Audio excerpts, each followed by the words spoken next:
I'm going to make it a little tougher this time than I did last time.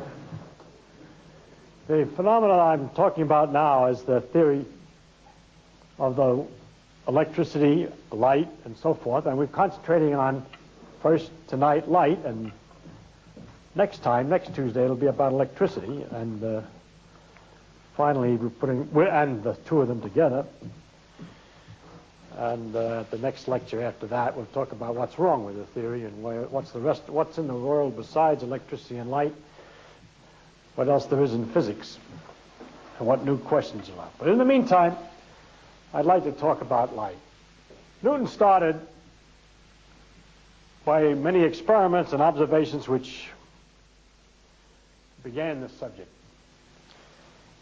He found there are phenomena that are so very, very common, but are absolutely sensational, ununderstandable, and almost impossible, supposing that light is made out of corpuscles or particles.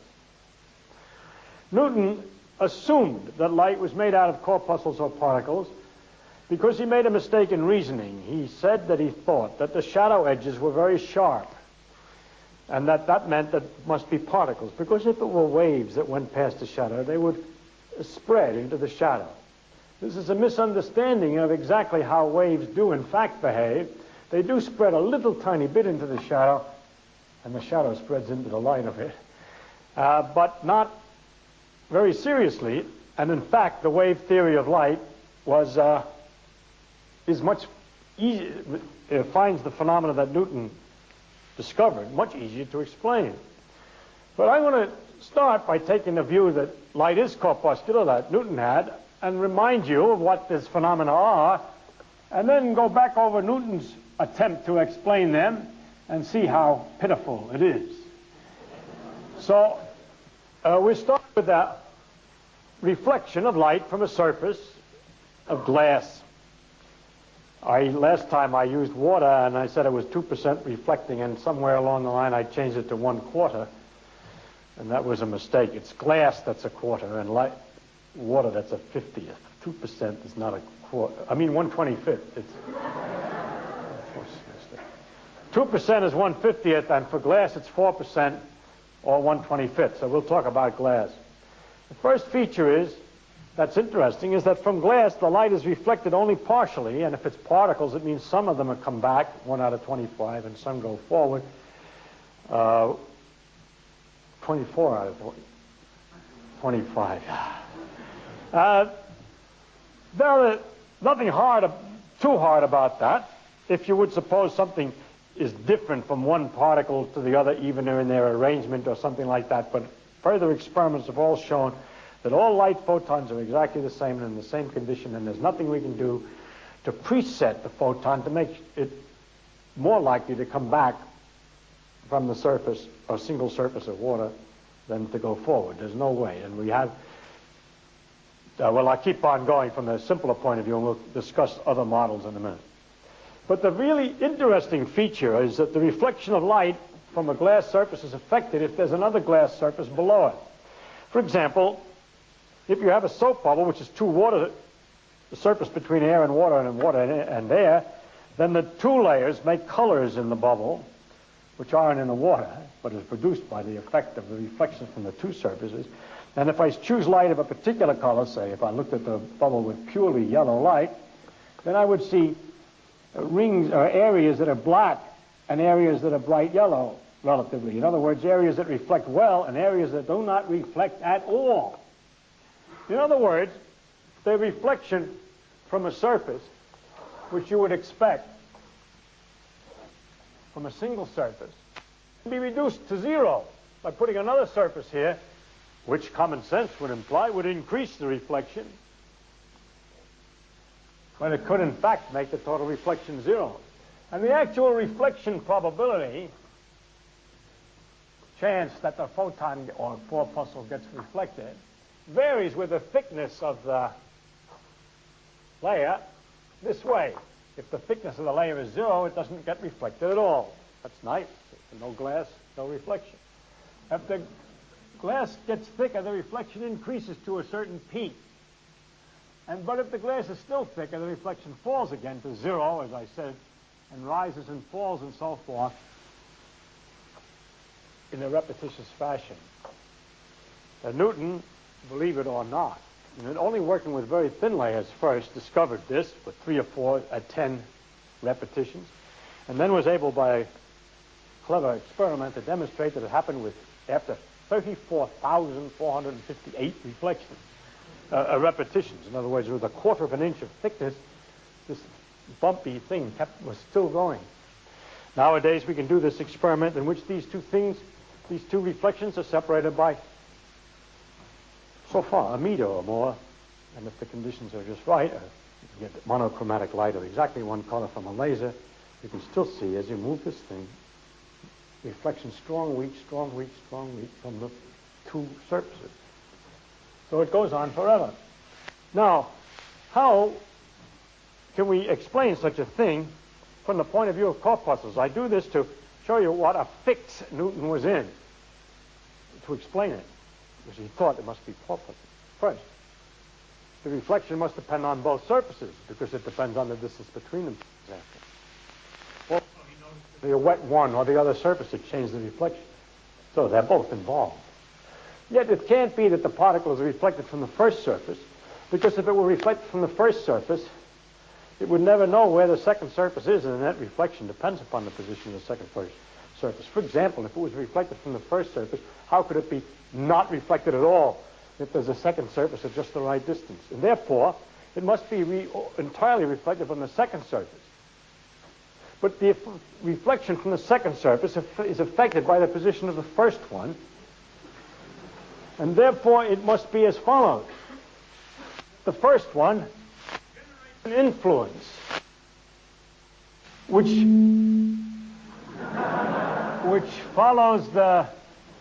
generates some kind of a wave in a medium or something of a kind that follows the particle along and changes its disposition to be reflected or not reflected. That is, it gets the particle of light as it comes through, can be in different conditions, either a condition of easy reflection or easy transmission, the opposite, no reflection. And whether it's easy reflection or easy transmission is determined by some kind of an influence which propagates along from the front surface and overtakes the light particle and adjusts it, so to speak, to make sure which way it's going. Now, this had a lot of difficulties with it. It was called a theory of fits of reflection and transmission. It's not good for the following reason. You can't get along very well with the idea that it's not reflected at all from the front surface. Because suppose you had very deep water, just a little dirt in it, then you still see the reflection just as well. And if it's not reflected on the first surface, it's impossible to explain, because that stuff which is coming, looking for the bottom surface never gets there, and yet some light is reflected. Second, if it's all the decision about reflection is made at the second surface, then it should not be expected that it would be possible to alter that decision by putting in a third surface. Now, Newton did not have available the experiment in which he used more than two surfaces. But had he done that, he would have found that the amount of reflection is altered again by the presence of third and fourth surfaces.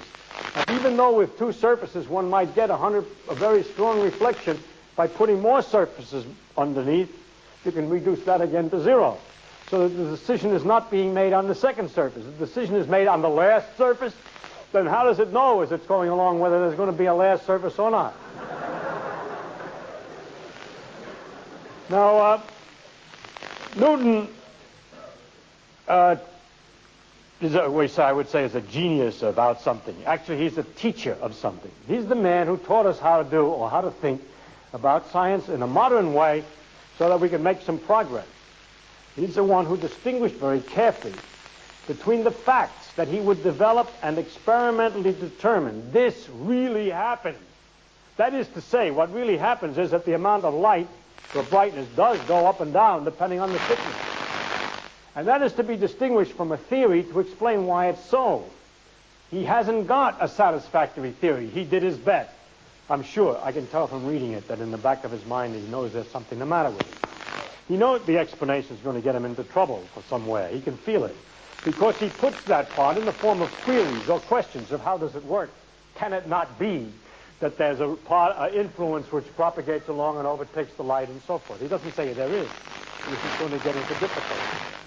Now, you're all happily laughing at poor Newton, but you have to laugh at yourself, because you live in the world, and this happens, and you have these very good ideas about how things happen, and you can't figure out how such a thing can happen from common sense ideas. Save one possibility. It's not particles. All right? And so it turned out that people proposed that instead light is waves which come down, and like waves in the sea, and parts of them bounce back here and they bounce back here, and the crests come together under some circumstances of timing, and the crest or troughs come together under other circumstances. You get strong or weak waves going out, and that's what you see in brightness is the strength of waves. So that for many years, it was all these wonderful phenomena were happily explained by the wave theory of light. And the difficulty there, the idea there was that if you had a very dim light, the wave, that would represent waves hardly moving at all. That's a little motion, carrying very little energy. So when they went to investigate dim light with the most sensitive instruments to see what it looked like, you found that the dim light would make an instrument like a photomultiplier or any other device that was very sensitive go off, said there's a certain amount of energy here. No, there's nothing. There's a bump of energy. The energy came in lumps. It wasn't a tiny little bit dribbling in all the time. And so the experiments with photomultipliers, which I unfortunately don't have a direct experience with, but the characteristics of them are that light is made like a corpuscle, so that although Newton's logic as to why they have to be corpuscles was wrong, it turned out he was right about there having to be corpuscles. And his paroxysms of reasoning that were produced by this thing, the torture of the mind that's produced by this phenomena, plus the fact that light is corpuscle, was returned to the physicist as a real problem. And it has never been solved in a completely, well, it's solved in a way, in a description method by which we can predict what happens here. What happens here is that this is not the intensity of a wave, that is the amount of wiggling of the wave of some kind, but it's instead the chance that a particle comes as being counted by a photomultiplier. When I have the thickness so big, so and so many particles come, if I sent a light so weak there was only one particle, I send only one corpuscle, one particle of energy, one photon to the system. And sometimes it bounces back, and sometimes it goes forward, and this gives you the odds that it bounces back and goes forward. For a single layer, the odds would be 4%. This maximum height here is 8%, and 4% around here, and it can go down to 0.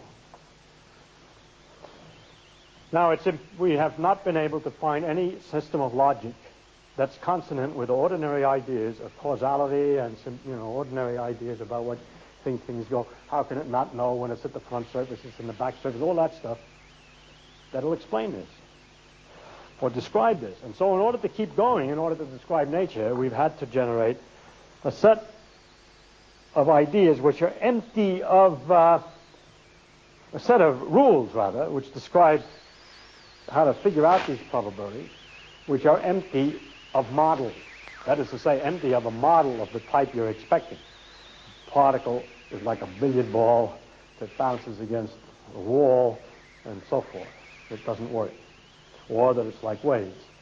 And what I would describe last time to you was this picture.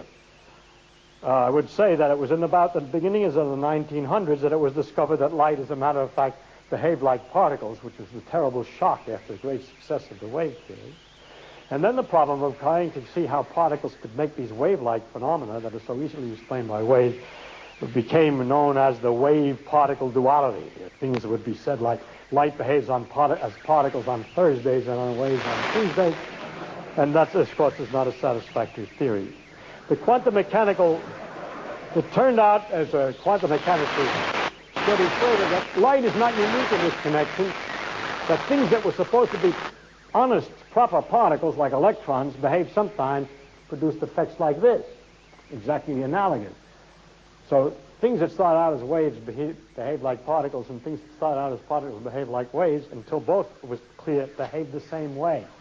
They behaved in their own inimitable quantum mechanical way. It worked out in 1926. At first, the equations were discovered, and then it was, in fact, a man you don't hear of very much when they talk about quantum mechanics, a man named Max Born, who proposed... Somebody's blowing their nose. Max Born, who proposed the interpretation of the equation in terms of this idea that we're calculating probabilities of events, that it's a statistical matter, and that it's not possible to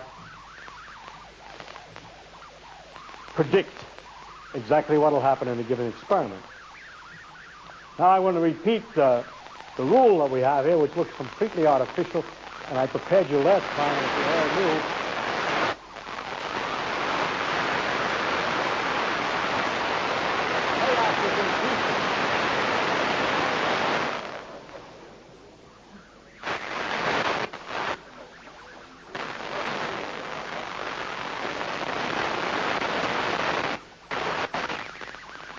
We had a similar difficulty last time.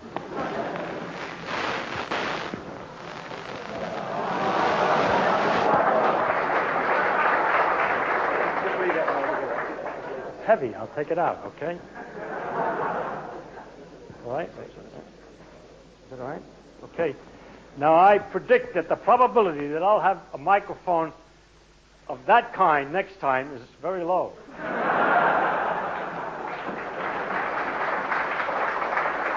All right. Now, how do we describe this in modern physics? First, that we cannot predict what will happen. We can't tell you for a given particle whether it's going to be reflected or not. Horrors of horrors, but it's true. We give up. And second, in order to find the only thing we do calculate is the probability, let's say in this example, that it'll be reflected. More accurately, I should say better, this way, that if you have a source of light here and a photomultiplier here to look, the probability the photomultiplier goes off. That's what I'm calculating. I said the probability that a photon went down and bounced back. That's bad. Otherwise, you get back in the old problem again. Which surface did it bounce from? No. Just the probability that the photomultiplier goes off. All right? Now, how do you find the probability that the photomultiplier goes off? As follows. Generally, not only about light, the whole of the world is built this way, according to these modern physicists. It's just an example. Photomultiplying goes off, electron counter goes off, things like that. Probability, you calculate probability of events this way. The probability of an event that comes out in the end is proportional to the size of a circle made by an arrow on a plane, a calculating plane over here. It's got nothing to do with the geometry of that. This arrow on the plane is called the amplitude, sometimes called the probability amplitude for the event. So everything that you want to calculate, the chance that the counter goes off, has a probability. No, it has a probability amplitude. There's an amplitude that it goes off. The square of that is the area, or proportional to the area. Somebody bothered me about a factor pi last time. Correctly, is the measure of the chance that the counter goes off. All right? Now, the theory, that's the framework of nature, and the rest of the theory of nature is to compute these probabilities, amplitudes, that is to tell the rule for finding the length of the arrow and where it's located. And that's what we talked about last time again, and I'm reminding you, in this particular case, it works as follows. For light that's monochromatic, of a single color, let's say red, it's the following is the rule. That you draw an arrow for the reflection. Let's say, for instance, that this is, say, a single surface. Reflects, let me suppose, 4%. That is, in fact, 1/25th of the light. So if the unit of light, if the light, one unit of probability is represented by that, and its size circle, when light is reflected, the length of the amplitude arrow is 1/5, because its square is 1/25. So here's the amplitude arrow for reflection from the front surface. Should be 1/5 the other one. Incidentally, the same manner, the reflection from the back surface produces an amplitude arrow for, this is the amplitude rule 1/5. That's the rule for reflection. And this, from the top surface, this is the corresponding rule from the bottom surface, is to make the 1/5 in the opposite direction. And finally, one more rule, that you have to figure the time to go from the source all the way back to the photomultiplier, if it was going at the speed of light, and the proportional to that time, you move this around like a clock. So the effect of the reflection from the first surface is in fact an amplitude which is 1/5 long, but is tilted at an angle, which is what would result from a very rapidly moving, rotating clock hand going along, as if you wish, for the length of time that you would calculate ordinarily for the light to come to the first surface and bounce back. It goes around like a son of a gun. 1 followed by 15 zeros a second. It's going around. And then when it finally reaches the photomultiplier, it's in some position. Likewise, the second one, this is the first one. Let's say this is the first surface, the second surface, but more correct when you put the timing in. That's the contribution of the first surface. Now, for the other way that the thing can happen, we have the second arrow turned also around a great deal, but not by the same angle. Let's just for a moment suppose that the two surfaces were exactly on top of each other, then the times would be exactly the same, and the angles would be the same, and in that case, the other one would come out this way. But if it's further down, it in general will come out at some other angle, because the time is not the same, so let's draw it at another angle. Now the rule is this, that if the general rule starts something like this, probability is equal to the square of an amplitude. Amplitude for an event that can happen in more than one way is the sum of the amplitudes for each way. Now what I mean by sum, how do you add two funny arrows? Rule for adding arrows, you put one on the tail of the other. So hit this was number 1 and this is number 2. You draw them like that and see what you get left. So in this particular case we have only 2 ways. We have only 2 arrows, and I've added them together by making one chase the tail of the other. This is the arrow representing the contribution from the first surface and then from the second surface, and you're all bored because I told you all that last time. But hoping that there's a few more, some people, I cannot believe that everybody who was here before came again, and there's the same number of people as there was before, so I deduce that there are some people who weren't here before. Now, this then produces these effects in the following manner, that if the thickness is 0, the first arrow points this way for the case of 0 thickness, say, and for 0 thickness, the second arrow points that way, and if you put this tail on the head of the other one, you go up and back, and the net result is nothing, whose circle is 0, and there's no probability. On the other hand, if you have the thickness, a little bitsy thickness, you got just a little bit more turn, and you get something. That's somewhere up, climbing up here. The best you can do is if you get the thickness just right, so that this one is turned around so it's exactly lined up this way. So with a certain thickness that's just right, the first one is turned a certain angle, and the second one, which would be out here, is turned more by another half turn, and therefore the second one is this way also. And when you put the tails together, you get it twice as long, right? And then you would have had it by one alone. And therefore, what is the probability? 4 times what it would have been for one alone. Because the probability is the size of the area of the circle, and for one alone, if there were only one surface, the circle is only so big, and there's twice the radius is 4 times the area of the circle. So therefore, the height of this is 4 times, the probability here should be 4 times as much as it is from one surface. And since from one surface it's 4%, and 4 times 4 is 16, this has to have been 16. And it is.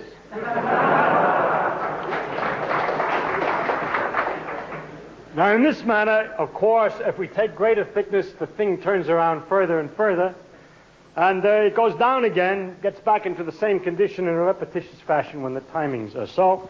And so we understand why this keeps on going up and down, up and down, up and down. I mean, I'm sorry, we don't understand a damn thing, but we have described how it behaves. you'll notice that the average here, if you had some circumstance in which you average this and didn't look too closely at the thicknesses, you had an irregular plate or something like that, or for any other reason want to average it, the average is about halfway up. In fact, it turns out, because of the symmetry of the curve, to be exactly halfway up, and the average is 8%, which is the amount of light that you would get expected to have gotten if 4% came from the front and 4% came from the back, and our life was easy. If it weren't for these bumps, there'd be nothing to that. We could understand 8% childishly, 4% from coming from the first surface and 4% coming from the second surface, but it doesn't do it that way. It sometimes gives us, instead of 8%, nothing, and other times it gives us 16%, which is more than we want, and it ends up, on the average, giving us 8%. And it gives a clue of how the old theories, the simple-minded views of what was happening, what happens in the world, why you can bounce balls and count things and do things as you expect them to do, works. It happens that these irregularities involve this distance of thickness is something like thickness of glass of the general nature of 10 1/millionths of an inch. And therefore, for ordinary pieces of stuff with reasonable dimensions in which you're not so accurate as 10 1/millionths of an inch, you're doing a lot of averaging, and then common sense dumb stuff like, look, it reflects 4% from the front surface and 4% from the back surface. It's got to reflect 8, come out right.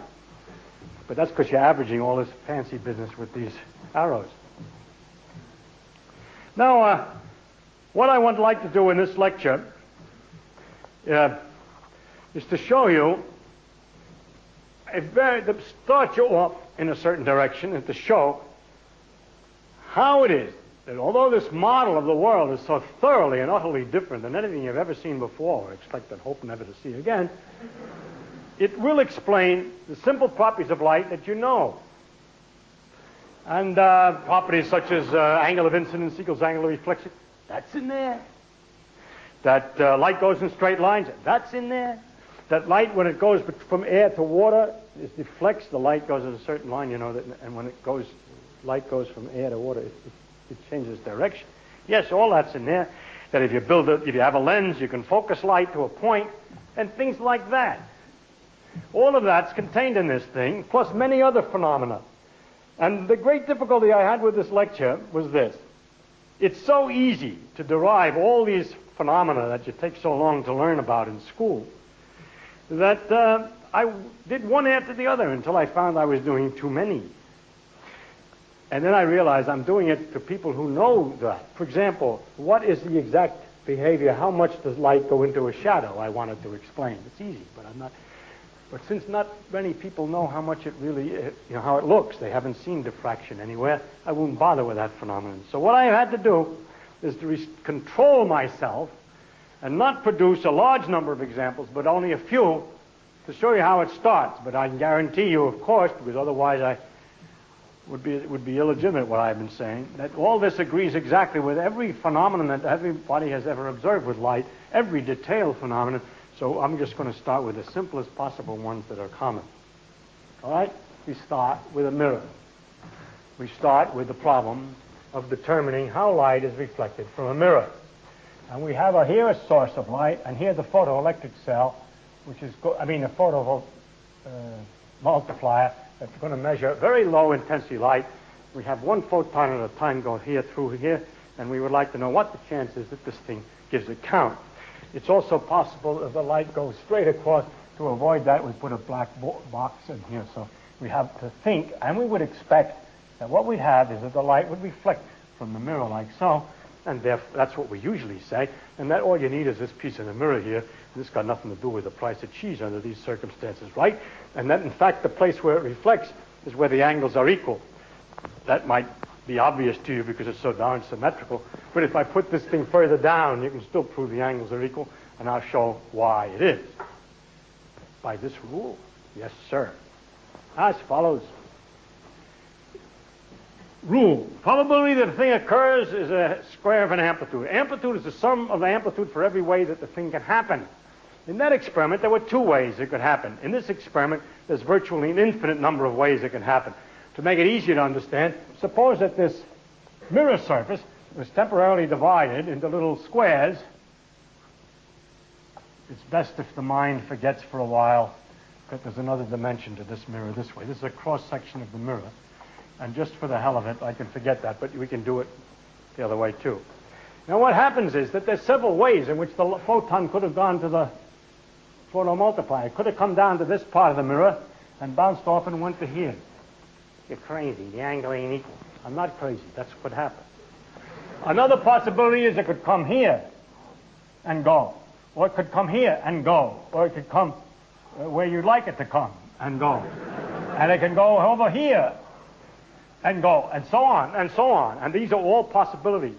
And the idea is that there's a certain amplitude that it does it this way, an amplitude that it does it that way, and so on. And now we have to figure out the total probability that it does it at all. Naturally, instinctively, I'm going to tell you the rule that the amplitude is biggest for the one where the angles are equal. No. The amplitudes there's slight variations, which we're not going to worry about them. It's almost the same for this one as for that one. Let us take it easy. We make approximations here to make it easy to do, and I'm not going to absolutely exactly mathematical. I just want to explain the idea. I'm going to suppose it's exactly the same amplitude for every one of these things. But the timing is different. That is, let's suppose that the rule of that your chance that you get the amplitude to be reflected in a little square here is some little arrow. Very small, I draw it. But because I have to count the total time to go from here to here to here, this arrow, the contribution of this one, gets rotated, zing, depends upon this time. And the one to go from here to here is also rotated, but not by the same amount.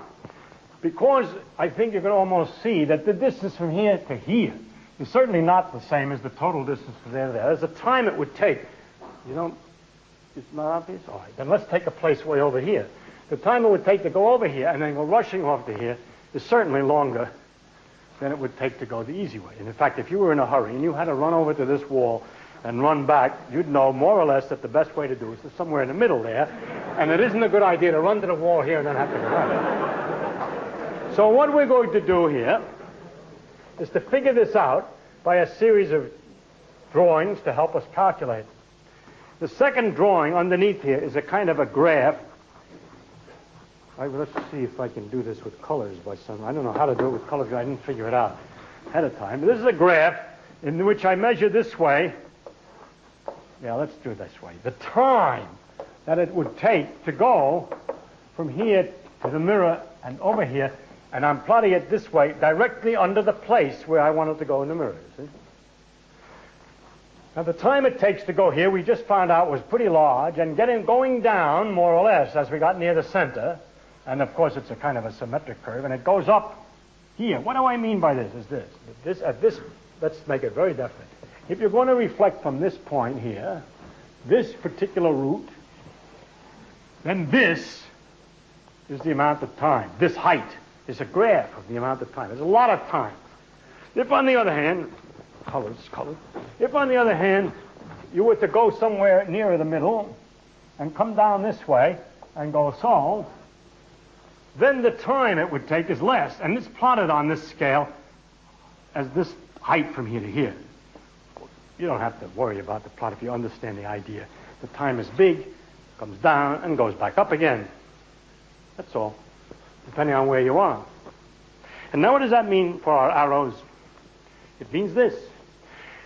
The contribution from this one corresponds to an arrow like this, a little baby arrow. Baby because I make these things very tiny in the end. I told you in the last lecture that we have learned that students take 4 years of undergraduate work plus 4 years of graduate work to learn how to add these arrows cleverly and quickly. And we'll just do some simple examples. So I tell you what, we'll have to just work it out ourselves for 1 or 2 examples. But that's all they learn is how to add the arrows. Now what you do here is you take this arrow and you turn it around a lot, that's I call a lot, from here to here, and you come out with the arrow in some direction because it's spun around at so much time. Now on the next point here, which I didn't draw in a color, but just let's talk about it, is less time. It doesn't turn around as much. It's more like that, okay? The next one is less time. It doesn't turn around as much. I should be coming toward the green one in case.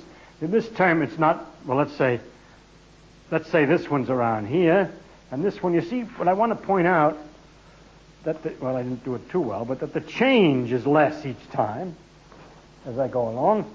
That this one is, I don't mean that it's an accident that it comes out nearly horizontal. I don't care where it came out, but unfortunately it's nearly horizontal. Let's say that the next one is hardly any change from this and corresponds perhaps to that direction. There's no meaning to the absolute fact that it happened to come out that way. But it's important to point out that as I go on to the other side, the timing is increasing again, and so the contribution, the arrow I would have to draw to correspond to the contribution from this would be again slightly inclined. As I went further over, the inclination would increase again, further and further. If I do it very carefully, I should have at corresponding places out this side the same kind of arrows as on this side. In other words, the contribution that's made according to this dopey rule, that to get the total amplitude that the thing arrives over there, square is the probability. We have to add an amplitude for each root, and each amplitude is the same, except that turns different degrees depending on the time. And now I have to add all these things together. Of course, it goes on both sides of the mirror way out. And it's hard to get started because they're way over here. But let me just start over here, or further back. What happens is I'm going to put the arrows on each other's tail. This one represents the first one here. And now this one comes. You see, I put the arrows on each other's tail. And then the next one, it isn't working out too close. It's hard to make the drawing clear, but maybe you'll believe me when I tell you what happens if you do it very carefully. And then it comes an arrow this way, and then the green one, which is hardly any difference in direction. And then the next pink one, that's just tilted up there a little bit again, and then tilted up some more, and then tilted up some more, and then tilted way back. And now let's, for the fun of it, keep on going. Yeah? But what will happen is the things that get turned more and more and turned more and more. So the next one's this way, and the next one's this way, and the next one's this way, and the next one's this way, and the next one's this way. Okay, boom. And in the same way, the stuff that I hadn't drawn yet over there correspond to an arrow tilted still further cockeyed and still further cockeyed until so on, all knotted up in little things. Now that from one edge of the mirror, which is the 74th arrow over there that I know, to the other edge of the mirror, which is a 7 millionth actually arrow, because it's usually with a reasonably sized mirror, since these angles involve turns, involve millionths of an inch, there are millions of turns. So that this got down to really down in the middle here, and it goes to the middle here. And so that the total amplitude, which is the sum of all these arrows added together, of which last time I added 2, I now add 3, no, I add 5, no, I add millions of them. I get a line for the net result of the whole thing, the total amplitude to arrive, which is this tremendous line from here to here, at the result of all those little arrows. Okay? Now, let's investigate. What determines how long that line is? The size of that square determines the probability. Now we notice a number of things. First, that the edges of the mirror are not important. That were I to have chopped a piece of the mirror off over here, a piece that you had intuition knows I was wasting my time piddling around with, it wouldn't make any difference. Because that part in there, the arrows are going, I throw it all away. I know you said it doesn't make any difference because, so I start a little bit off here, a shade. It doesn't hardly make any difference. Therefore, I can really chop this mirror down a bit. Where is the part of the mirror that makes the real difference, that makes this get a real length, that makes it likely to be big? It's the place where the arrows are all pointing nearly in the same direction for a while. Think a while. It means it's the place where the curve stops changing for a while. And after much mental effort, you'll discover that's always the place where the time is least, or possibly the way sometimes, most. Most often in practice it's least, but it can happen most. Anytime the time curve stops changing, it's a place where the time is least. And so it turns out that the ray that's most important, the thing that determines the probability, is the part of the physical world which is close to the place where the time is least. And that's why you don't have to worry about the other part of the mirror. And that's why, crudely speaking, you say, hell with the rest of the mirror, I can just use a little piece. You're wrong if the piece gets too short. If it gets too short, you don't get much of these. You get a few of them and not enough. You get different answers. But that's a few, maybe thousandths of an inch, and you're not used to experiments with thousandths of an inch mirrors, although in the laboratory we have many such experiments, and I would am strongly tempted to tell you what happens with such things and so on, but that's not everybody's experience, and so I have to stop myself somewhere. And so I stop here. I say, what I've done is I've pointed out that only part that really counts and give you the answer there is what happens in the center of the mirror, that the other parts cancel themselves out in their effects. They're just as strong, there's just as big an arrow from here as there was from here, but you just move a little shade over and there's another big one trying to undo it because it's twisted. And in the middle, where the time is least, the arrows for a while point in the same direction. That's why in approximation we say you can get away with a crude picture of the world by saying the light just comes to the middle part where the time is least. And it's mathematically easy to prove that in any circumstance when the time is least, it turns out it means those angles are equal. And I, again, have attempted to prove that, but I won't bother you in straining your geometric imagination. No, it perhaps bothers you a little bit to have to say that the reflection, that all this is happening, that there's reflections from all this part of the mirror when all it does is cancel out. And so let's discuss this a little bit. Let's do an experiment to find out how much light is reflected under similar circumstances. And I guess since I have one more color, and I don't want to erase everything I've got there, let us just imagine, for definiteness, that only this, well here, let's say this piece of the mirror, I just used a piece of mirror so big, no bigger, I just used a little piece, it's a big piece, but it's in the wrong place. And I expect to see the light reflected from here to there. Not very likely, huh? But this dopey physics says that, yes, you have to calculate all the arrows from all this stuff from here to here, and they're all changing. It corresponds to the arrows up to there from the beginning. So it's just a bunch of arrows that go zzz for a while, and I stop, okay? You know, that line means that these arrows are not in the picture anymore because that part of the mirror isn't there. And so you see that the distance from where I started to where I finished is very small. Not zero, but very small. And it's true. Experimentally, with a finite piece of mirror, you get a tiny amount of light reflected in an odd manner. It's called diffraction from the edges, but I don't want to go into that. It's very tiny, so let's say it's zero. This idea that the whole thing can be there and doing nothing seems like a kind of a waste of time and a mathematician's thing only. It's not real physics to have something that's not doing anything. But watch this. They're going to prove that it's right by the following dirty trick. I perhaps should expand this side a little bit. I'm getting pushed off the side of the board there by the way I've drawn it. This is the way the time was going, and the arrows were pointing in a sequence of directions which were very different from one another. And now I'm going to do a more fine calculation, which I cut it even finer, and you would find, if it's fine enough, that I haven't got much difference in time, but I find a bunch of arrows essentially going around in a circle, very close to a circle, getting nowhere, going around and around in a circle, because some of them are pointing forward and some of them are pointing backward virtually. It's continuous, but for some contribute this way and some contribute that way. Now let's have some fun. Let's see if it's really true. What we're going to do is we're going to make the mirror less effective by painting it black in the right place.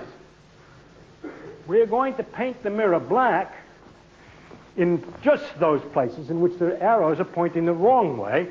For arrows, if it turns out that the timing is such that the arrow points this way, don't use that part. Paint that part of the mirror black. Don't use it. Make it not reflect. I don't painted the wrong curve. I should have painted. My drawing is unfortunately way over here. The idea is, if the arrow is this way, I take it. But any time the arrow comes out that way, if that's the time between here and here, Then I paint that part of the mirror black so that those arrows don't operate. In other words, in order to test this idea that everything's canceling out, I take the parts of the mirror for which the timing is just right to make arrows that point this way, or more or less that way, or at least have a bias in that direction. And the parts of the mirror that were contributing arrows whose bias was in this direction, I paint out. Or, if you don't like this idea of painting out, and you have enough patience, you simply cut the silver away. There's nothing. The light goes through. Worse, it can't reflect. It didn't reflect before. You got less mirror. It's going to reflect less. No, it reflects perfectly well. Because according to this picture, if I add a sequence of arrows, which are turning rapidly, and then as soon as they're supposed to come on, oh, here's the circle. Here it is, down here. Excuse me, and it's also in yellow.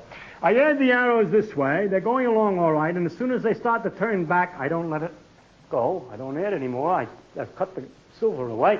And now it gets around and starts to go in the forward direction again. So I let them come. I don't paint that silver away until it starts to back up, and then I paint the silver away. I get it out. And what I end up, of course, is a lot of little strips of silver separated by clear glass. And each time the thing does this, bloop, bloop, yeah, bloop, bloop, bloop, bloop, bloop, bloop, bloop, bloop, over this whole distance. And wow, what a net arrow I've got for the final result. Lots of light. And so it's possible to take an ordinary mirror, flat, and cut away strips correctly in the right places, just right, strip after strip. Very fine, it turns out, thousandths of an inch. So that when you shine light down on it this way, it bounces it off that way. This thing would only work with one color. If I've designed this it's called a grating. It's a line of lines, and it works like a charm. It's beautiful. If I use red light, and I've got that thing exactly right, it'll go right. If I use blue light, it won't work. What I have forgotten to tell you in the beginning, and I don't know whether I said it last time, is this is what happens with red light. With blue light, you get the same result, except the thicknesses are shorter. All the timing is quicker. And what the rule is for blue light is the same as it is for red light, except the speed at which you turn that for time is faster. You turn it more. Now you'll notice that the place that we put those cuts was especially designed just for this rate of turning. If it turned a little more, because it's blue, and I had the cuts in the same place as I made for my theoretical red one, it turns out it all gets kinked up and it doesn't work very well. But as a matter of accident, it happens to be so that if I make two changes, first I use blue light, and then I put the photo multiplier at a somewhat different angle, in fact less angle, it works again with the same lines that I used for red. It's an accident. I cut it carefully for red, put that photo multiplier over there. It also happens, luckily, that if I change the color, it doesn't work. But if I move the photo multiplier and change the color, it's cut again about the same place. It comes out, just geometry. And therefore, what happens is actually that if you shine light down here, blue light will come over here and red light will come over there, and it's a beautiful thing to see. Because if you take this thing and turn it, when the light is fixed, you'll see colors, red and blue. I don't know whether it's come down in New Zealand or must have. We have them in the United States now on automobiles. People have these wonderful colored signs that you wonder whether the colors come from. They're so bright, and as the car moves, it changes from red to green to blue, and all they are is mirrors with lots of lines on them instead of things, so they're not reflecting in a normal manner. All right, so that shows really that we cannot get rid of the area which gives zero, that it really is canceling out, and if we do torturous and clever things to it, we can demonstrate the reality of the reflections from this part of the mirror and produce some striking optical phenomena. It depends on how much of your experience is, whether this appealed to you or not, if you knew about gratings or you didn't. That's the problem with this lecture. I can go on like this explaining holograms and lasers and everything else easy, except you don't know anything about them. There's no use, but never mind. I try something else. This time I'm going to talk about light going from air to water. We would like to put the photo multiplier under water. We'll suppose the experiment, they're going to arrange that. This is water. Maybe it's easier to put the source underwater. And here's the source of light that we would like to know. Photons. We have a small number of photons. We want to know if they're going to get there. And we have, again, the same situation, that the light can go this way to the water surface, and then that way to the photomultiplier, or it can go this way to the water surface, and that way to the photomultiplier, and it can go all possible, different possible angles. And every one of them contributes an amplitude, and it makes a bunch of arrows at all different kinds of angles, and what's going to be the result? Same picture as we made up there.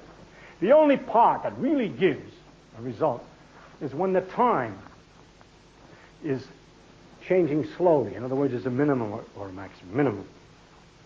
Now, in this particular case, in water, I didn't tell you about this, but in water, when you're finding the amplitude, the rate at which the thing goes around in water is slower than in air. Or better, maybe it's a better way, excuse me, better. I made an error. What I said was wrong. Light travels slower in water than it does in air. So that the time when you calculate for a length in water is not the same as in air because the light goes slower. So that these lengths are more important, so to speak, than in here.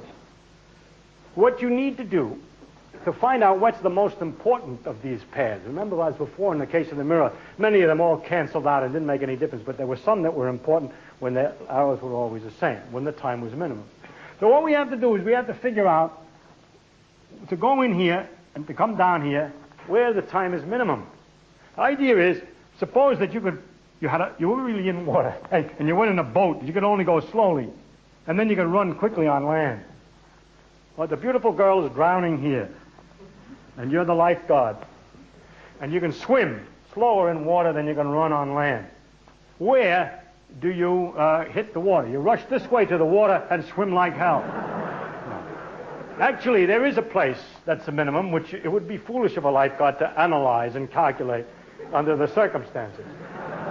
But the fact is, there is a computable position at which the time is minimum, and it's some kind of a thing that looks like that. The idea is, it is not the straight line, because the straight line has too much water in it, so to speak, water path, and by moving for less water path and more land path, one makes a compromise and comes out so.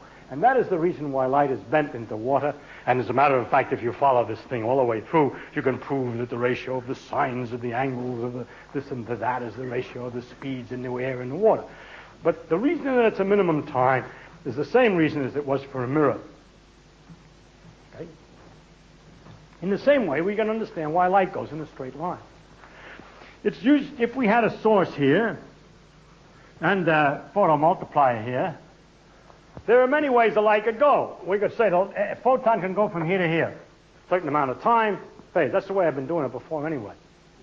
But I'm going to be more accurate this time and tell you that the story that I said it went in straight line before in calculating things was only an approximation. If I didn't do that, I get the same answer as if I do the following. I say, not only does it go in a straight line, it could also go this way to here. It could go this way to here. Really? Really?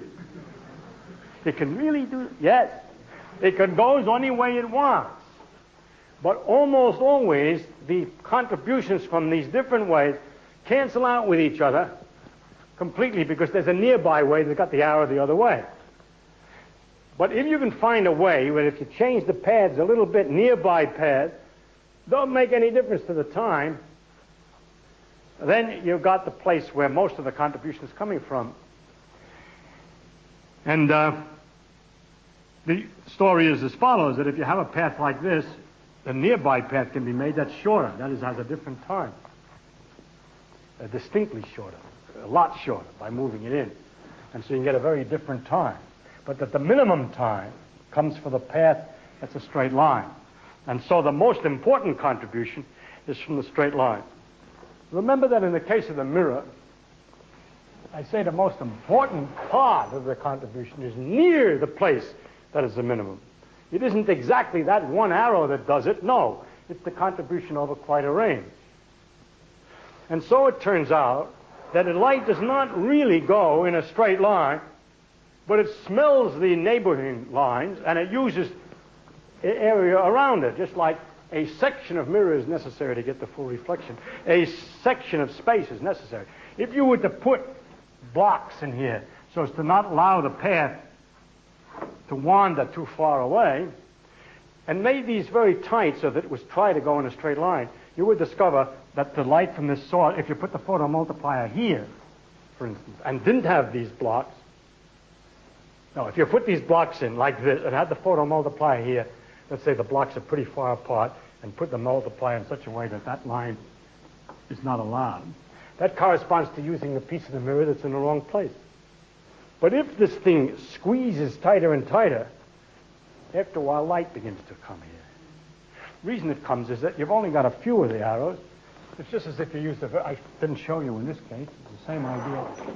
If you did have the mirror in the wrong place but used a very short mirror, then there's not enough range for the arrows to cancel each other. Just a few that go one way and it stops. And so what happens is that there's a little, if you cut this very fine, the light spreads, that it doesn't go in a straight line. And if you try, therefore, to squeeze light into a small hole to make sure it's going in a straight line, you discover that it no longer goes in a straight line.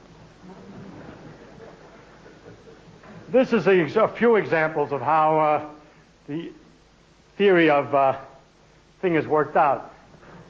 Let me just do one more, which is interesting. Instead of dealing with all the net result of adding all these, in empty space, of adding all these different possible paths, is in fact turns out to be the same as if you just took this one path. Very closely, as for approximately, well, essentially that. I mean by that, there's just another factor. The angles are the same. If we think about this in a special case, let's draw an artificial line here that means nothing. It's just like the equator of the Earth. It's just a line.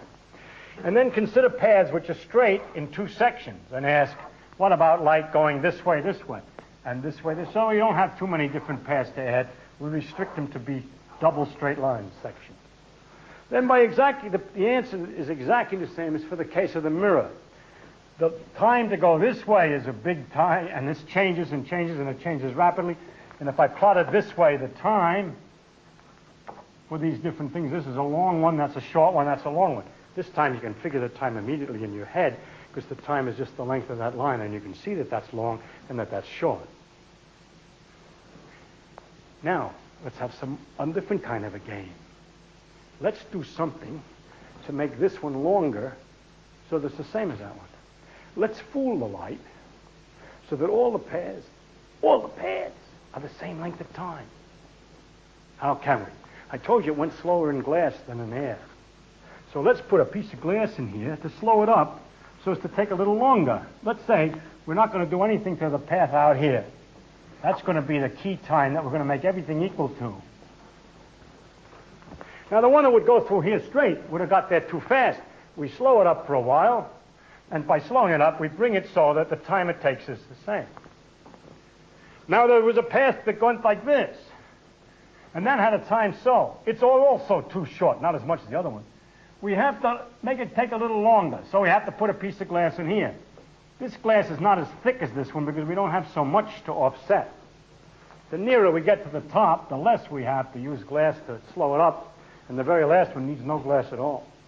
When you put all these funny pieces of glass in there, the net result, of course, is that you're putting in a piece of glass shaped like so.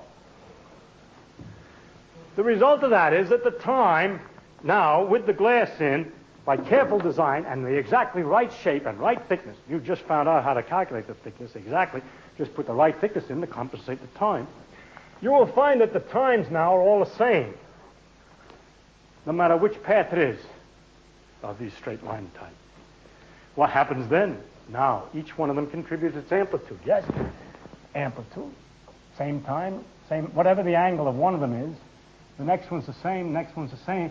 You straightened out the arrows. What a dirty trick. You straightened out the arrows. And there's a lot of arrows. There's millions of arrows. And so the result of this is that they get, for the final result from the front to the tail, a sensationally large, unexpectedly enormous arrow, a high probability of going. Of course, you know what I'm describing. A focusing lens. If you have a source of light here, and it just sends light to here, it's kind of weak because it spreads. But if you put a lens here, it'll concentrate it right away again back to here. And that means concentrated light means high intensity, and really high intensity means lots of photons. Or if the light was weak, the chance of a photon arriving is very strong at this particular point and very small everywhere else. And so by the trick of arranging things so that times are equal, we focus light. And so by this, I use these examples to show you how what looks at first like an absurd rule with no causality and nothing like anything real produces effects that you're more used to. It also produces other effects which you may not have been used to, such as the grading and a number of other things. And so this is the success of this point of view, and it continues to be successful.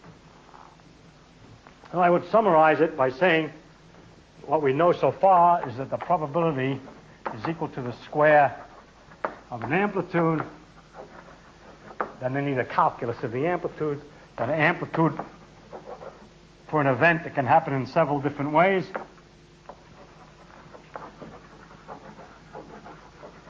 In different ways, I should have written this in the beginning, is the sum of an amplitude for each way.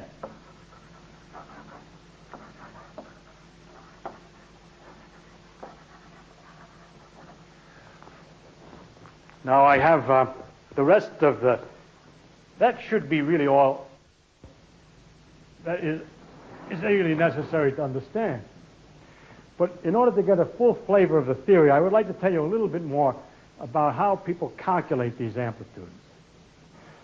And a little bit more about the law for the amplitude. For example, I kept bringing in funny things like from when you have a reflection, you have a little arrow. When it's from the other surface, you make the arrow backward. When you go through glass, you have to use a faster timing, and so forth. All right? All these things should have to be explained, and they will be, not this lecture. However, the particular feature that I can describe a little better, a few things of how we analyze the amplitude. A particular problem, to show you the type of thing, is this. Suppose you had a surface here, and that we have a reflection. Suppose this was a 4% surface, so that the amplitude, the intensity that came out here was 1/25th, or that for that surface, the amplitude of reflection is a fifth. Now that, and I put the photocell here. Well, you could put a double surface. Well, I have it already drawn. I'll draw it again. I have a double surface, and the source, and the reflections, and all this stuff, and I computed the amplitude for the light to arrive here.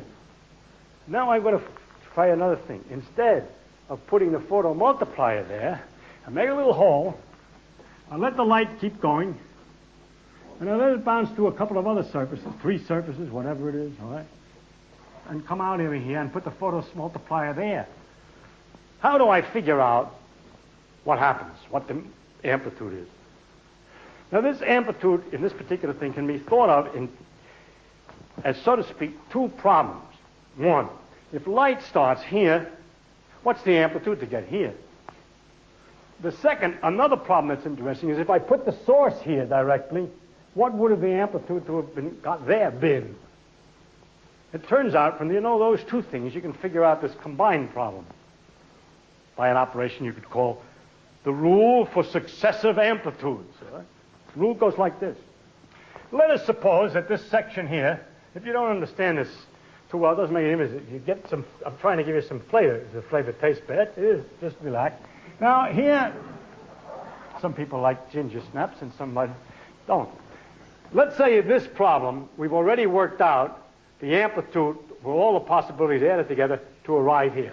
Let's call this point A, this point B, and this point C. So we have the amplitude to get to B from A. That is, a source A of unit strength, 1 photon, has an amplitude to get to B. That's been worked out. Let's suppose we start out, this is the source strength, 1 unit. We begin. And what do we get out is the result B, the amplitude comes out some crazy arrow. So let's say that that thing is this arrow.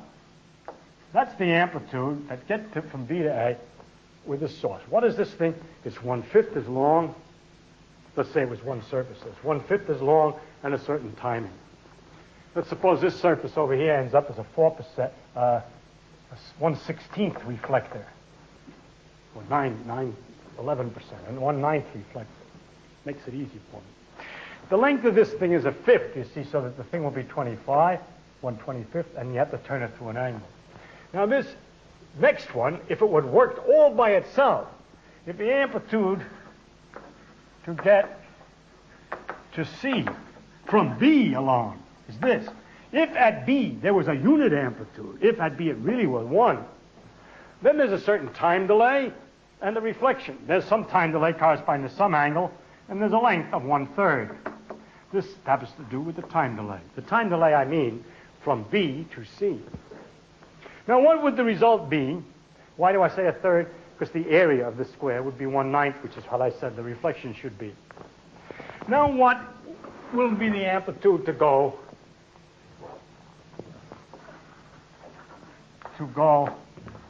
get to C from A, all the way? It isn't hard to guess. First of all, the total time means that the angle, whatever it is, you go around and around and around, the sum of the amount you went around for the first part plus the second part, because the total time is the sum of the two times. So that you're going to draw something whose angle is the sum of this one and this one. It would have turned around while it was going to B. It goes around, around, around, around. It goes to B, and it goes around, around, around, around some more, and that's how much more. So the net result is an arrow sum like this at an angle, which is the sum of that angle and this one. You turn this, and then you turn it that much more, and you come to here. Here's where we start with the 1, and here's what we're coming out with. And how long should it be? Well, the chance that it gets, of all the light that comes down here, 1/25 is reflected here. And of all the light photons that come here, only 1/9 is reflected there. So it turns out that means that of the light, let's say I had 1,000, I have bad numbers. I should have taken better numbers.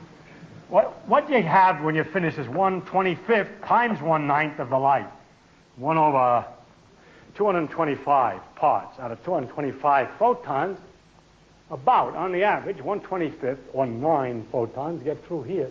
And of those, 1 goes here. So 1 out of 225 come out, which is, by the way, 1/15 times 1/15.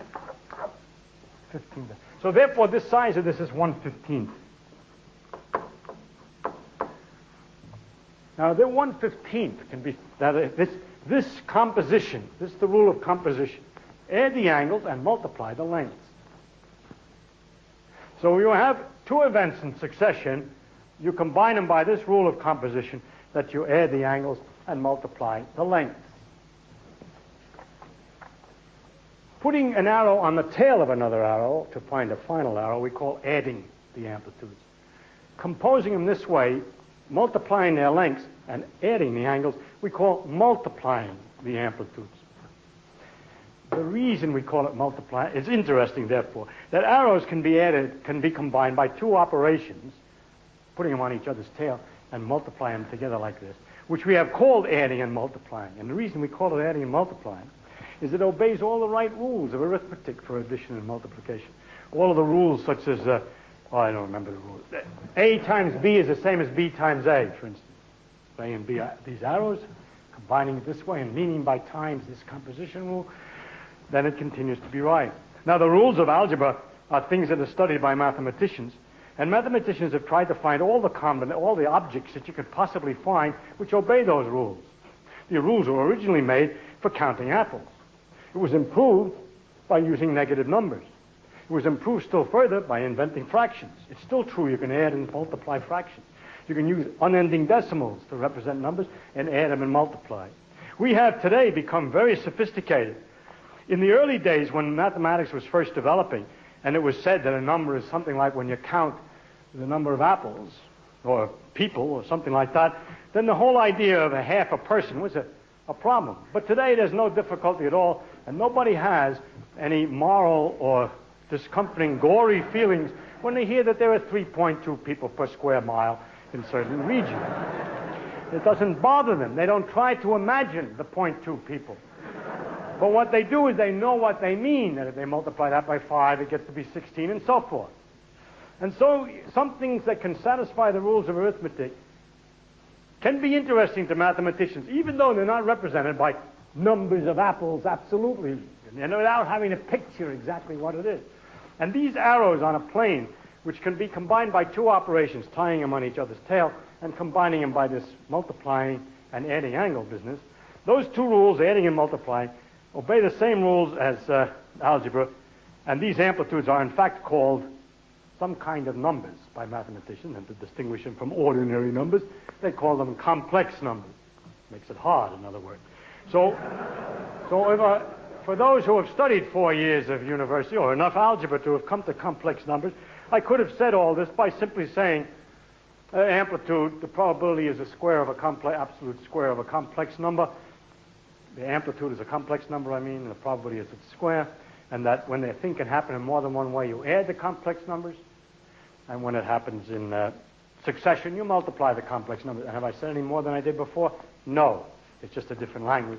It maybe sound better, and the only reason I use that different language is because some few of you may have heard of that language, and it would be nice to make sure, I just wanted to make sure to you that it was really the same thing. For those who have never heard of it before, the idea that that is multiplication may be disturbing, and I think I waste a little time on the side. It has nothing to do with, well, I think I waste time. I'm late, so I shouldn't waste time. I wanted to explain why it's reasonable. I can't resist. I want to explain why that is a reasonable way to define multiplication. This is a stupid thing. It has nothing to do with our lecture. I call it multiplication. That's enough, but I have to play it anyway. What is multiplication? And the Greeks wanted to use numbers that were not necessarily integers, and they did it by talking about line. If this is a unit, then the line, this length, represented the number 1. Whereas a number like 2 would be represented by a line which would be twice as long. That way you can represent fractions and so forth. The third is long, 2.5 times long, so forth. So here's 1. 2 is the relationship of this line to that. Now 3, you might get, is the relationship of this line to that. All right? I have to write the unit. In order to understand what this number is, I have to tell you how big 1 is. And what's 6? The product of 2 and 3. It's a line also. It's a line. It sticks way out. And it's like so. It's got 6 notches. Or 6 notches. And the way of looking at it is to say that the problem is this.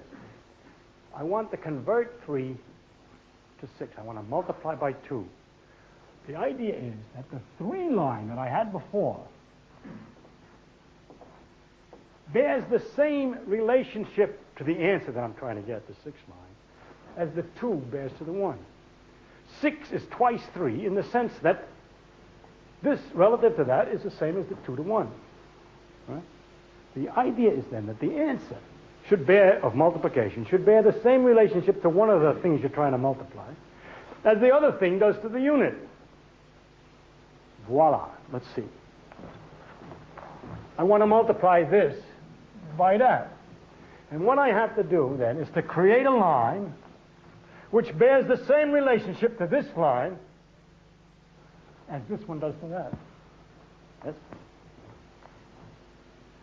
I have to, just like I did over there, I have to find a new answer. It has to have the same relationship to this line as this has to that.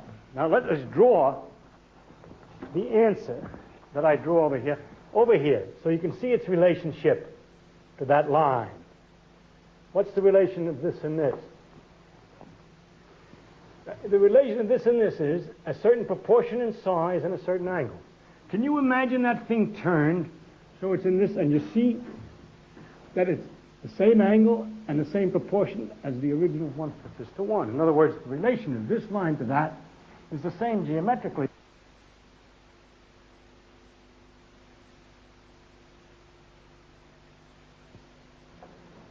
And so that's why it's multiplicative, because it has the same geometrical property, a property, though, that fits on lines which are tilted, not just lines which are horizontal. It's interesting, the mathematicians developed all this mathematics for these crazy numbers without having anything to apply it to directly in physics, and that it should turn out to be so fundamental to the bottom laws of physics to be using such funny numbers or complex numbers. So that's the other feature. And I'll just say one more thing to finish this. That means that we can understand what happens in a given situation by a sequence of, as if it's a sequence of events. Instead of, you see, when I was talking before, I would say a thing comes from the source and goes to the photomultiplier, and I gave you the answer for one operation. You turned it and you made a little line. But I can talk about it in several operations. I could say it goes from here to here. You start with an arrow. When it goes from one point to the other, just turn it around according to the time. Reflection. Reflection is a little 1/5 arrow. Multiply by that. That means shrink it down. Next, go from here to here. That means take the result and do again the same next thing, which is rotate. Now, finally, I would like to say, what I'm going about to say is to show you that we have still simpler laws than the ones that I talked about. We have been talking only about one color light and talked about the amplitude depending on the time in that fashion. What is the difference between one color light and another color light? The speed at which that goes around. But in space, light is light is light is light and doesn't know where it came from. And what another picture is, different picture is this. Now, light, if you want to know the amplitude that it arrives at a certain time, we're going to put time into this argument now. It arrives at a certain time in the photomultiplier. We suppose, well, I think, since I haven't figured out, I'm sorry, this is very amateurish, isn't it? I haven't figured out what I'm going to talk about completely next lecture, and I haven't got quite enough stuff to fill it up. And therefore, I'm going to leave this little thing in the next lecture so I can fill it up. I will tell you what the idea is, that the time has to do with the, well, I'll discuss that the next time. The other thing is, I have tried, and in the case of monochromatic light, I have completely described the rules for the amplitude. If I add one more thing, which I haven't, that is, I have to talk about what happens in a vacuum first. And when a light goes a certain distance, it's true that the angle turns, but there's another rule which I have not discussed because it's not very interesting relatively, and that is that the amplitude to go a certain distance, besides turning, shrinks. If you go far, it gets small. Everybody knows that the chance of finding a particle far away from the source goes down as a square of the distance. And that means that the amplitude goes down as the distance. In other words, when I was drawing these arrows, as I made them go further, I should have shortened them a little bit. Those are kind of approximations. They have nothing to do with the excitement of how it works, and I didn't want to bother you with such accurate detail. But if I once tell you that the thing turns at a certain rate and goes down in length proportional to the distance that it went, I have completely defined exactly the properties of the propagation of light of one color except for one other technical thing. Light, as it turns out, even if you specify the color, I have to say this in order to tell you exactly how much you know and how much I haven't mentioned. Even if you specify the color of the light, there's one other feature that light can have. There are two kinds of photons with the same color. We say they're polarized. If you use Polaroid, for example, you let through light that has only one kind of axis. And another piece of Polaroid lets through the same kind of photon. But if you set that other piece of Polaroid for its axis the other way, so that it'll pass light with the other kind, then no light will get through where the first one only passes one kind and the second the other. All these effects of Polaroid and polarization have been entirely left out of this discussion. Why? Because my purpose is to give you a complete feeling of the difficulty of the subject, of the interesting philosophical problems about probability, the succession of amplitudes, how little we really understand, and so on. And the fact that there's two different kinds of photons is not qualitatively different. It just means a little bit more calculation, but of the same style. It doesn't change the style of the analysis. And therefore, in spite of the fact that I've left out a number of things, such as how the amplitude changes with distance, and the fact that there's polarization, makes my lecture incomplete in the sense that I therefore have not given you the exact law for the propagation of light. Not quite, but damn close. So close that it contains all the mysteries, all the peculiarities, and so forth in a perfectly satisfactory way. And I hope then that you're satisfied and you're confident that I haven't left any essential difficulty out. The things I've left out are not difficult. They take just another lecture of technical points rather than any new difficulty. One thing, though, I must say, and that is this. We've been talking about light going through a vacuum, and then I had a rule about it's reflected by a certain amount when it goes. It has a certain shrinkage when it comes off a surface. When it goes through a medium, it gets slowed up, and so on. These, it turns out, are not really the properties of light. They have to do with the properties of matter. You can't get reflection without having a piece of glass. It doesn't go slower unless it's in the glass. It really, as it turns out, is not going slower. It's curious, and we're going to find out exactly what it does. In order to explain it, we have to know what the electrons in the glass are doing and how they interact with the light. And I'll summarize the most wonderful fact is that light never does anything, really, when you get down to it, except to go in a vacuum from one place to the other.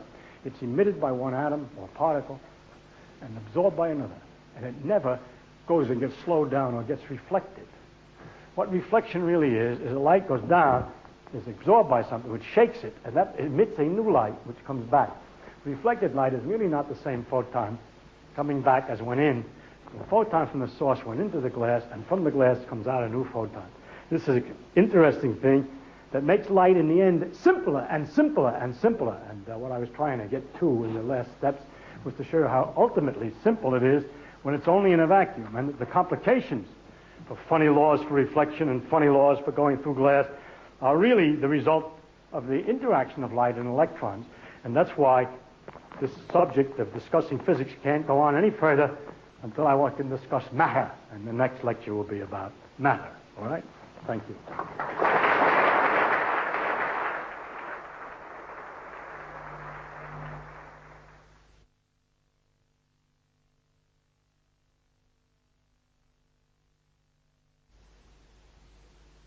I put together a theory about photons and electrons, and I took it to my physics teacher, who said it's not right. Since he didn't describe the theory with great detail, I cannot answer. But I will say something that I forgot to say in the lecture. One has the advantage of using questions to finish the lecture. I really have. I must emphasize something that is a very great danger of talking about what happens in an experiment with one photon. Because after a while, you get the idea that these arrows are somehow associated with a single photon. It's a mistake, and I should have not permitted that mistake to be generated by mentioning as early as possible that it's not right, and that one of these amplitudes are not the amplitude to find a photon riding around somewhere, but the amplitude that an event occurs. And I give an example why your professor probably said no, by giving you a problem, so to speak, of the kind that we answer with these amplitudes, which is of a different style than the ones I've been mentioning, and requires more thought. And I would just at least, and then, as I say, I don't know exactly what your theory is, and maybe it's okay to satisfy this example, but nevertheless, let me know next time.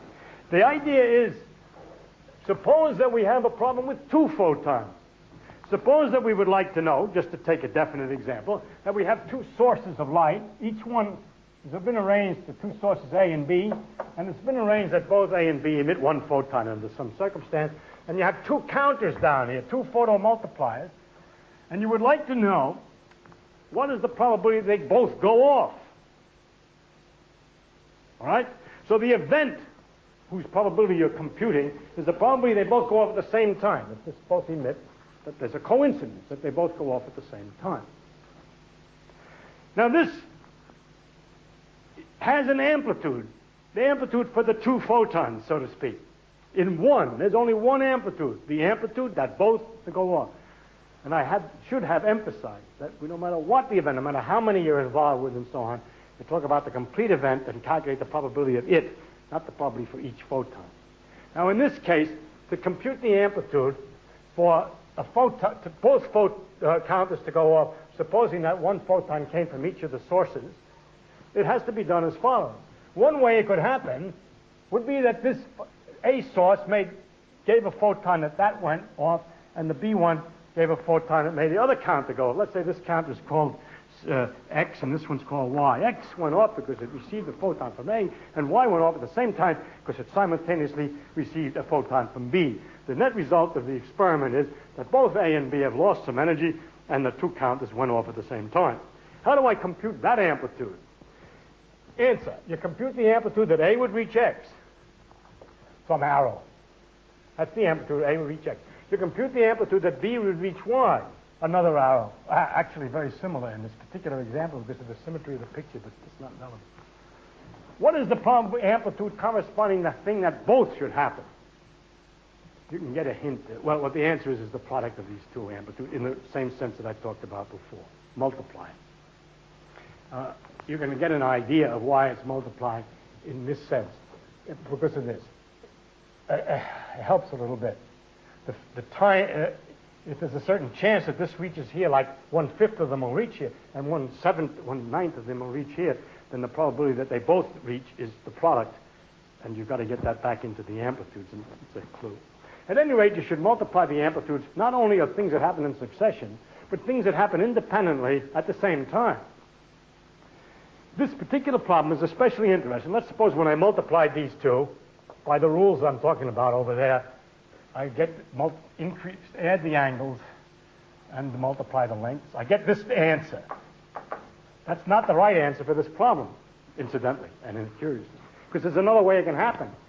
You're all sitting there saying, well, how the hell did I know that it wasn't A that went to Y and B that went to X? Well, if I say that this was, remember, this one was A to X, and that was B to Y.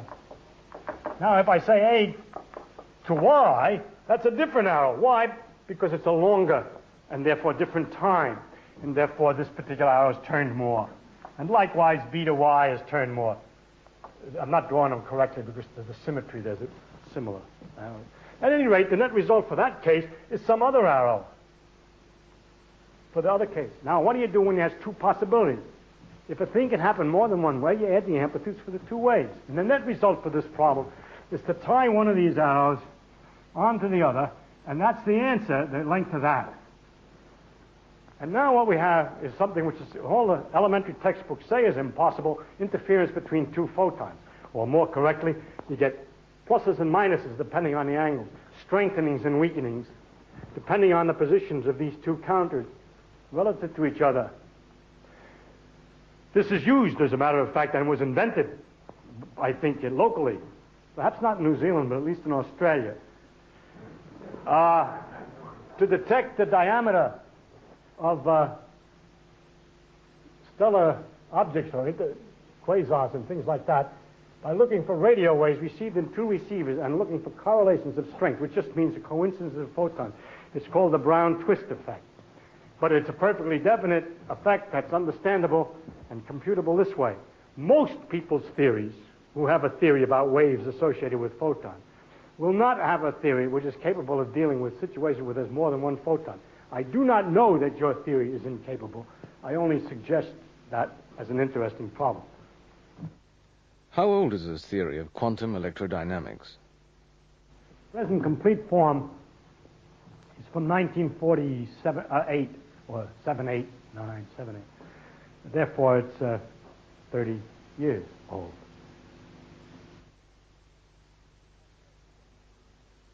That's what the subject of these lectures is. As you see, the reason it's so difficult to filter down is the resistance of the mind to such models.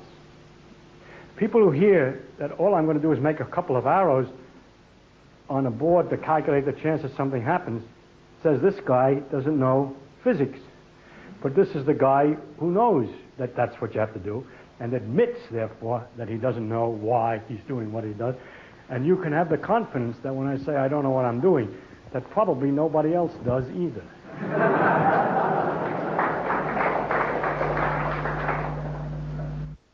In what way is your theory different from wave mechanics?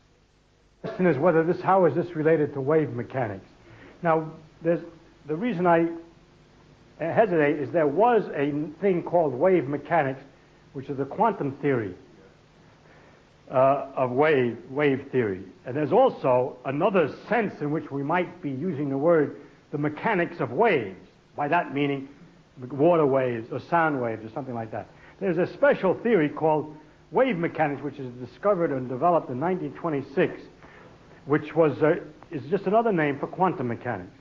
And that there was two things. First, there was an equation for these waves, these matter waves, made by Schrödinger.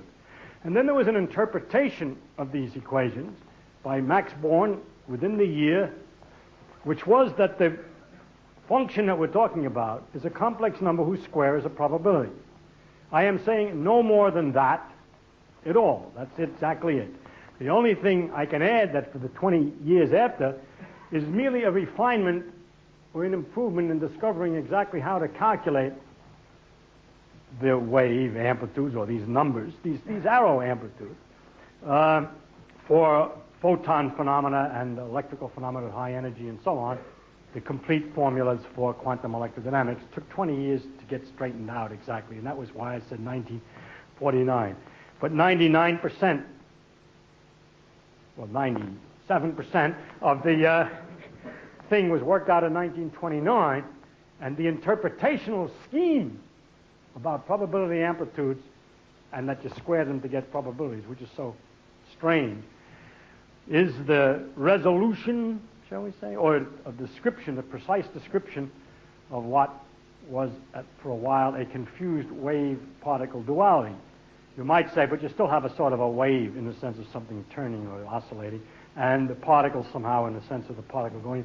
So it's still a duality, but the words wave-particle duality is a description of a condition of the minds of physicists before 1926, in which it was best described as saying, it looks exactly like a wave, but that's on Thursday. And it looks exactly like a particle, but that's on Tuesdays. But the answer is it does not look exactly like an ordinary particle bullet with normal probabilities. And it does not look exactly like ordinary waves, because it ends up that you measure it in particles. And how to put that together? Answer is the way it looks. Then in your own mind, do you think you have resolved this peculiar duality? Not at all.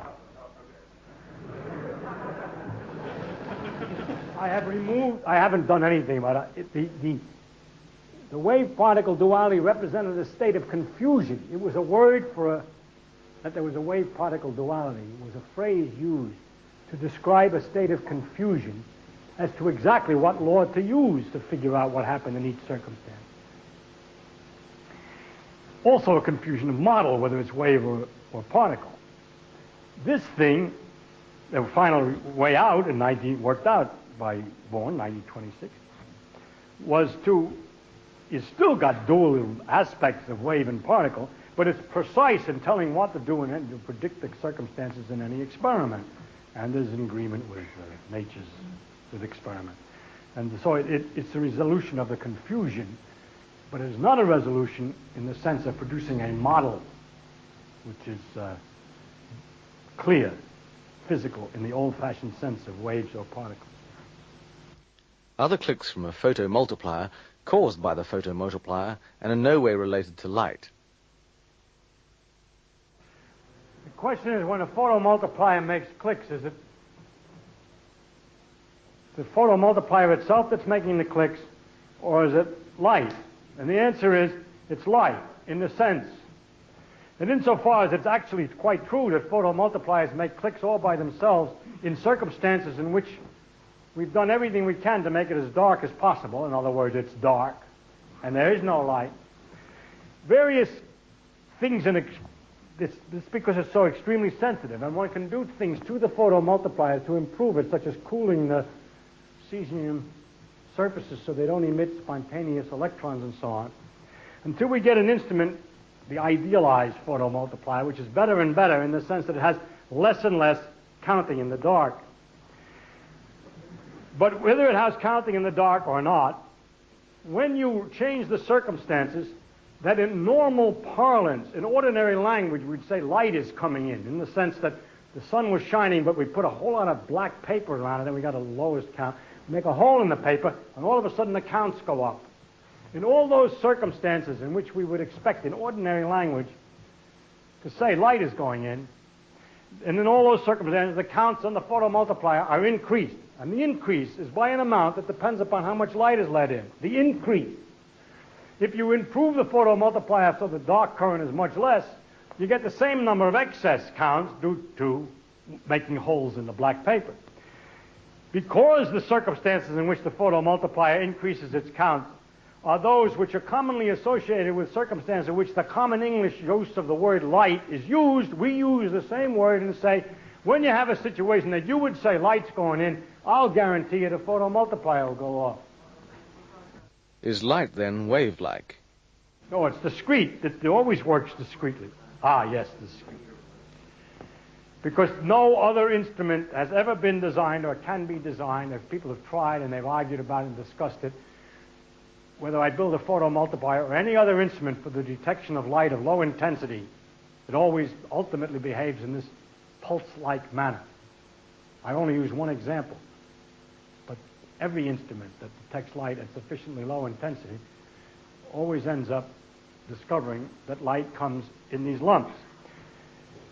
Also, the behavior of light in many other circumstances, like in in hot regions and so on, Planck discovered that he could not understand that many of the properties of the distribution of light from furnaces and so forth and other technical situations unless the energy of the light could not come in arbitrary amounts, small amounts like the wave theory expected, but had to come in definite lumps of a certain amount of energy depending on the color. And so it's all this, not just a photomultiplier, but all the other experimental situations and so forth, which it's impossible in a popular lecture without 4 years of study to produce and to demonstrate again and again all these experiments to produce the kind of conviction which one would get from a long experience. It's unfair of me to say you've got to believe me because there are all these experiments, but the best I can do then is to refer you to other books and stuff where experiments are reported of all kinds, which will show you that that's the way it looks. That's the best I can do. Can your theory explain the redshift or blue shift of light from stars? Yes. Yes, and that was a point that I was coming to, but I'll try to, because of the time, I guarantee you, if you promise to come next time, which is next Tuesday, I will contain it. I had intended to put it in this lecture, but I saw that was one of the things I was coming to. The idea is relatively simple, and I'll try to explain it. The color of light has to do with the speed at which that amplitude turns around. I never talked about how the detector would look, or the photomultiplier would see if it was moving toward the source. But what happens is that the time that we're talking about to get the amplitude is always shorter as it approaches the source. And because of this changing timing from the motion on top of the rotating, it appears as if the arrow effectively at this multiplier is turning at a different rate. And that is equivalent to what would have happened to the multiplier if it's standing still, but the light source had a different color. And therefore, the behavior of an instrument which is moving toward a source is to react as though the source was standing still, or the object was standing still, but the color were bluer. All right? It's not very clear, but I perhaps make it better next time. Right, well, we must make a break there. I'm sure Professor Feynman needs all the time he can to get his next lecture.